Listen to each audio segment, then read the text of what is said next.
ओ भाईजान रुको। ये कहाँ जा रहे हो? ये टोपी पहन के तस्वीर लेके किधर जा रहे हो? आपको पता है कि टाइम होने वाला है अफ्तारी का। हाँ। अफ्तारी नहीं करोगे तुम? तुम कहाँ जा रहे हो अफ्तारी करने? मस्जिद मस्जिद जाता हूँ, बहुत हाँ? सारा माल आता है उधर। अभी 5 मिनट पहले तुम इधर सिगरेट पी रहे थे, चाय होटल में बैठ के पी रहे थे, अभी जा रहे हो मस्जिद में अफ्तारी करने? खामोश हो जाओ, कोई सुन लेगा यार। क्या हो गया तुम्हारे घर से क्या जाएगा यार? अरे बेईमानी नहीं करो ना। तो मेरे घर में कुछ भी नहीं है यार, कुछ नहीं पकाते हैं, कोई कुछ लेके ही नहीं आते यार। तुझे रोजा है? नहीं है। नहीं है ना? नहीं है। आज तुझे पता चल जाएगा।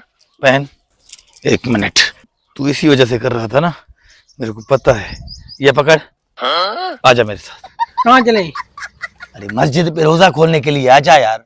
मिलेगा वहाँ पे? अरे इतना मिलेगा कि सारी रात तू डकारें देता रहेगा। आजा।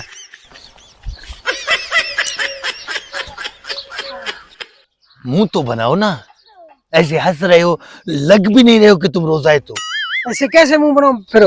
जैसे रोजा लगता है तुम्हें, रोजा लगा है, ऐसा मुंह बना। ऐसे बनाओ। आजा, ऐसे मुंह बना क्या?